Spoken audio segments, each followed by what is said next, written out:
Doctrina y Convenios 46. Los dones del Espíritu. Versículos 2 y 3. Dirigir conforme los guíe el Espíritu Santo. Russell M. Nelson dijo: los obispados y las presidencias de rama tienen la responsabilidad no solo de planificar estas reuniones, sino de dirigirlas, lo cual deben hacer con reverencia. En la congregación, hay quienes ruegan por los susurros y la comunicación delicados de los cielos. El establecer un espíritu de reverencia les ayudará a recibir esa comunicación. Recuerden, la reverencia invita a la revelación. Los encargados de dirigir la reunión deben comenzar extendiendo una cordial bienvenida. Sería más apropiado dejar los anuncios detallados para otro momento. Puesto que invitamos a todos a venir a Cristo, los amigos y vecinos siempre son bienvenidos, pero no se espera que participen de la Santa Cena. Sin embargo, no se les prohíbe, ellos deben escoger. Esperamos que a los que lleguen por primera vez, siempre se les haga sentir bienvenidos y cómodos. Los niños pequeños, como beneficiarios sin pecado de la expiación del Señor, pueden participar de la Santa Cena como preparación para los convenios, que harán más adelante en la vida. Nuestras reuniones siempre se dirigen por medio del Espíritu. De vez en cuando, tal vez suceda algo inesperado que el oficial presidente desee aclarar o corregir, según le indique el Espíritu. De lo contrario, no es necesario realizar ningún comentario adicional después de que hable el último discursante. Versículo 7. Lo que el Espíritu testifique. David Abednar dijo: hermanos y hermanas, ¿cuándo fue la última vez que expresaron su testimonio a su compañero eterno? Padres, ¿cuándo fue la última vez que testificaron a sus hijos acerca de lo que saben que es verdadero? Hijos, ¿cuándo fue la última vez que compartieron su testimonio con sus padres y su familia? Ya sabemos que debemos dar testimonio a las personas que más amamos, pero lo que sabemos no siempre se refleja en lo que hacemos. Tal vez nos sintamos inseguros, incómodos, o quizás un poco avergonzados. Como discípulos del Salvador, no solo tratamos de saber más, sino debemos hacer de manera constante lo que sabemos que es correcto, y llegar a ser mejores. Debemos recordar que el compartir un testimonio sincero es solamente el comienzo. Debemos testificar, hacerlo de corazón, y lo más importante, demostrarlo constantemente. Debemos expresar nuestro testimonio y también vivirlo. La relación que existe entre el testimonio y la acción que lo demuestre se recalca en las instrucciones que el Salvador impartió a los santos en Kirtland. Y lo que el Espíritu os testifique, eso quisiera yo que hicieseis. Nuestro testimonio de la veracidad del Evangelio se debe reflejar en nuestras palabras y en nuestros hechos, y el lugar para proclamarlo y vivirlo con más fuerza es el hogar. Los cónyuges, los padres y los hijos deben esforzarse por superar cualquier indecisión, vacilación o vergüenza para testificar del Evangelio. Debemos crear y buscar oportunidades para atestiguar de las verdades del Evangelio y vivir de acuerdo con ellas. Versículo 8. Buscad los mejores dones. Craig C. Christensen dijo: una de las invitaciones más persuasivas, y a la vez, una de las promesas más profundas del Salvador se encuentra en la sencilla frase: buscad, y hallaréis. Al buscar las cosas de Dios, debemos humillarnos ante Él, y recordar que es por su gracia que las recibimos, y enfocar los pensamientos y las oraciones, la fe y los deseos, aun toda la energía del corazón, para recibir luz y entendimiento directamente de nuestro amoroso Padre Celestial. El modelo para buscar las respuestas de Dios es sencillo de explicar, pero es mucho más personal cuando lo aplicamos. Para empezar, se nos invita a estudiar en la mente y meditar en el corazón lo que más deseamos de Él. Ese proceso de meditación da claridad e inspiración al alma. Luego se nos exhorta a presentar nuestros pensamientos y deseos directamente al Padre Celestial, en humilde oración, con la promesa de que si le preguntamos en el nombre de Cristo, si lo que buscamos es correcto, y si lo hacemos con un corazón sincero, con verdadera intención, teniendo fe en Cristo, Él nos manifestará la verdad de ellas por el poder del Espíritu Santo. Porque por el poder del Espíritu Santo, podemos conocer la verdad de todas las cosas. ¿Y qué debemos buscar? Las Escrituras nos enseñan que debemos buscar diligentemente los mejores dones, que debemos buscar sabiduría y entendimiento, y preparar todo lo que fuere necesario. Se nos amonesta a perdernos en el servicio a los demás, y a buscar lo virtuoso, o bello, o de buena reputación, o digno de alabanza. Al mismo tiempo, se nos advierte no buscar las cosas impuras del mundo. El presidente Hinckley ha dicho: hay mucha maldad tentadora en el mundo, rechácenla, mis hermanos y hermanas, evítenla, es una enfermedad peligrosa, un veneno que los destruirá. Manténganse alejados de ella. En el libro de Amós leemos: buscad lo bueno, y no lo malo, para que viváis, porque así Jehová Dios de los ejércitos estará con vosotros. Lo que buscamos primero y ante todo lo demás, es el reino de Dios y su justicia. Buscamos conocer al único Dios verdadero, y a Jesucristo, a quien Él ha enviado. Versículos 9 al 12. Hay muchos dones. Cecil Samuelson Jr. dijo: en nuestros días, se nos ha prometido que el Señor tiene muchos dones reservados para quienes lo aman y guardan todos sus mandamientos, y también para los que procuran hacerlo. Aunque no se promete cada uno de los dones de Dios a cada persona, se nos ha asegurado que a toda persona le es dado un don por el Espíritu de Dios. Escuche las palabras de la sección 46 de Doctrina y Convenios, que trata la pregunta sobre el asunto o el don de más importancia que cualquier otro. A algunos el Espíritu Santo da a saber que Jesucristo es el Hijo de Dios, y que fue crucificado por los pecados del mundo. A otros les es dado creer en las palabras de aquellos, para que también tengan vida eterna, si continúan fieles. Es este conocimiento y testimonio del Cristo viviente, que nos permite recibir continuamente el asesoramiento y el consejo de Pedro, quien dijo que debemos estar siempre preparados para presentar defensa con mansedumbre y reverencia, ante todo el que nos demande razón de la esperanza que hay en nosotros.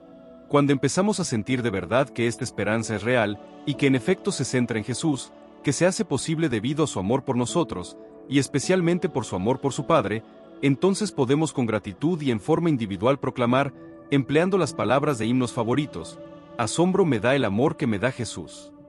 Asimismo, cuando nuestro entendimiento se desarrolla, se nos lleva a exclamar: mi alma canta a mi Señor y Dios.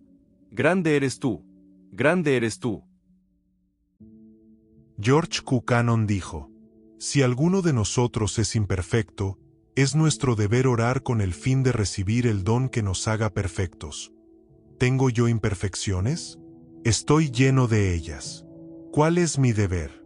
Orar a Dios para que me dé los dones que corregirán esas imperfecciones. Si soy un hombre iracundo, es mi deber orar para tener caridad, la cual es sufrida y benigna. ¿Soy un hombre envidioso? Es mi deber procurar la caridad, que no tiene envidia. Así es con todos los dones del Evangelio. Están allí para ese propósito. Ningún hombre debería decir: no lo puedo evitar, es mi naturaleza. No se justifica que lo haga, por la sencilla razón de que Dios ha prometido darnos fortaleza para corregir esas cosas, y darnos los dones que las erradicarán. Si un hombre tiene falta de sabiduría, es su deber pedir a Dios sabiduría. Igual es con todo lo demás. Ese es el designio de Dios en lo que concierne a su iglesia. Él desea que sus santos se perfeccionen en la verdad. Para ese propósito da estos dones, y los otorga a los que los procuran, con el fin de que sean un pueblo perfecto sobre la faz de la tierra, a pesar de sus muchas debilidades, porque Dios ha prometido dar los dones que sean necesarios para su perfeccionamiento. Versículo 14. Creer en las palabras.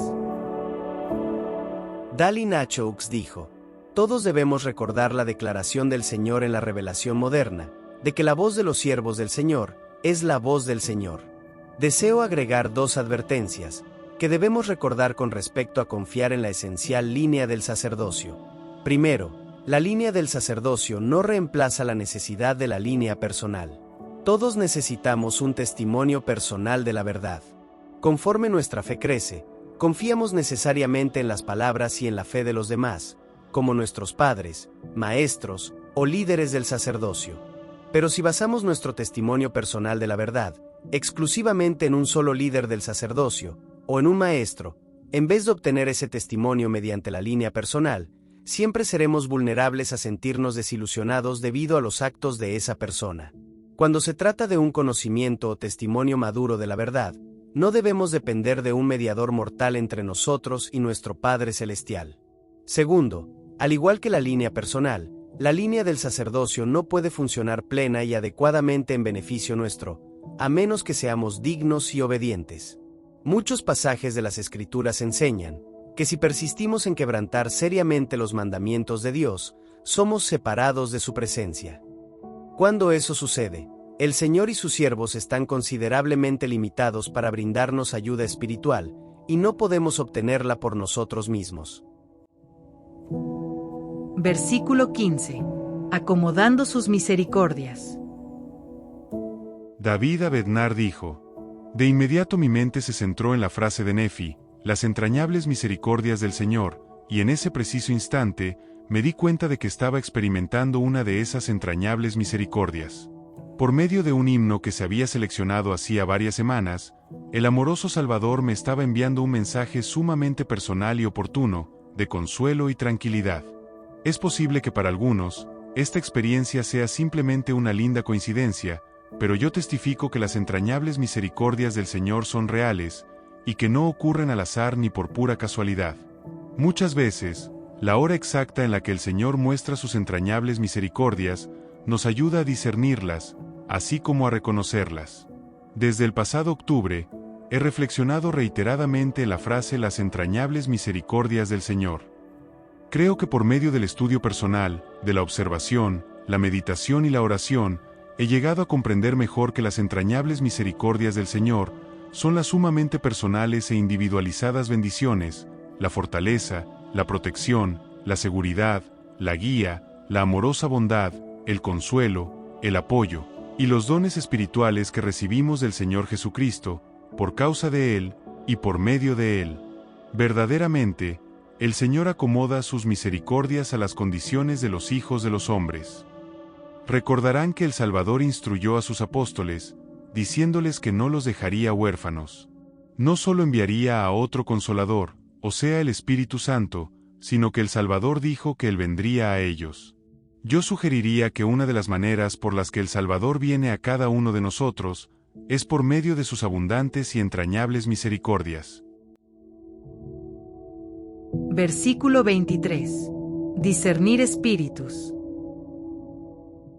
David Abednar dijo: Ser presto para observar es el paso previo al don espiritual del discernimiento, con el que también se relaciona. Tanto para ustedes como para mí, el discernimiento es una luz protectora, una guía en un mundo cada vez más tenebroso. Solo podemos tener esperanza en recibir el don celestial del discernimiento con su luz protectora y su guía, si somos prestos para observar, si miramos y obedecemos.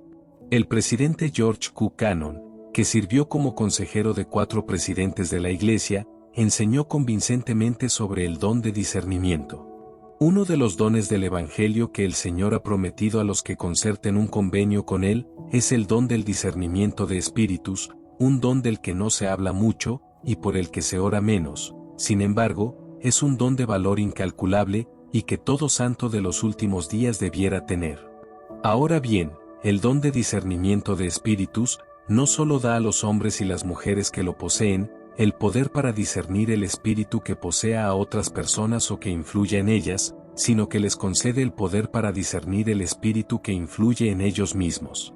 Pueden detectar un falso espíritu, y saber cuándo mora en ellos el espíritu del Señor, y eso es de suma importancia en la vida privada de los santos de los últimos días.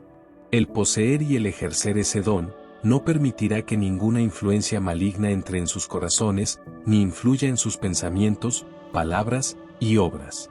La repelerán, y si por casualidad, alguno de esos espíritus se posesionara de ellos, en cuanto perciban sus efectos lo expulsarán, o en otras palabras, se negarán a ser conducidos e influidos por él. Fin de la cita. Nos damos cuenta de la suma importancia de este don espiritual en nuestra vida hoy, y de cómo el ser prestos para observar, es una poderosa invitación para recibir las bendiciones del discernimiento. El presidente Stephen L. Richards, que fue consejero del presidente David O. Mackey, nos ha dado más datos sobre la naturaleza y las bendiciones del discernimiento. En primer lugar, el don del discernimiento, que incluye el poder para distinguir entre el bien y el mal. Creo que este don, cuando se cultiva, es fruto de una aguda sensibilidad a las impresiones, para leer entre líneas y detectar el mal oculto, y más importante aún, buscar lo bueno que esté disimulado. El grado más elevado de discernimiento es aquel que, aplicado a los demás, percibe y revela en ellos lo mejor de su naturaleza, el bien que hay en su interior. Todo miembro de la Iglesia restaurada de Cristo podría tener este don si así lo quisiera. No sería engañado con la sofistería del mundo, no sería desviado por falsos profetas, ni por cultos subversivos. Aún los indoctos reconocerían, por lo menos hasta cierto grado, las falsas enseñanzas. Debemos estar agradecidos a diario por este sentimiento que mantiene viva una conciencia que constantemente nos alerta de los peligros inherentes a los malhechores y al pecado. Fin de la cita. Versículo 24. Hablar en lenguas. José Smith dijo: se han dado los dones de las lenguas con objeto de predicar entre aquellos cuyo idioma no se entiende, como en el día de Pentecostés, etc. Y no es necesario que se enseñen los idiomas a la Iglesia en general, porque el hombre que tiene el Espíritu Santo puede hablar de los asuntos de Dios en su propia lengua, así como en otra, pues la fe no viene por las señales, sino por oír la palabra de Dios. Pueden hablar en lenguas para su propia conveniencia, pero les doy esto por ley, que si se enseña algo por medio del don de lenguas, no se debe recibir como doctrina. No hablen por el don de lenguas sin entenderlo o sin interpretación, porque el diablo también puede hablar en lenguas. El adversario vendrá con su obra. Él puede tentar a todos, puede hablar en holandés o en inglés. Nadie hable en lenguas si no interpreta, a menos que sea por consentimiento del que es llamado a presidir. Entonces éste, o algún otro, podrá discernir o interpretar. Brigham Young dijo: el don de lenguas no otorga la facultad de hablar en nombre de la Iglesia. Todos los dones y talentos que el Señor da a los miembros de su Iglesia no se dan para controlarla, sino que están bajo el control y la guía del sacerdocio, y son juzgados por él. Versículo 30. El que pide en el Espíritu. Dali Nacho dijo: hombres jóvenes y mayores, les ruego que pongan especial atención a lo que ahora voy a decir. Al ejercer el poder indudable del sacerdocio de Dios, y conforme atesoremos su promesa de que Él escuchará y contestará la oración de fe, siempre debemos recordar que la fe y el poder sanador del sacerdocio no pueden producir un resultado contrario a la voluntad de aquel, de quien es este sacerdocio. Este principio se enseña en la revelación que ordena que los élderes de la Iglesia pongan las manos sobre los enfermos. La promesa del Señor es, que el que tuviere fe en mí para ser sanado, y no estuviere señalado para morir, sanará. Del mismo modo, en otra revelación moderna el Señor declara que cuando uno pide en el Espíritu, es hecho conforme a lo que pide.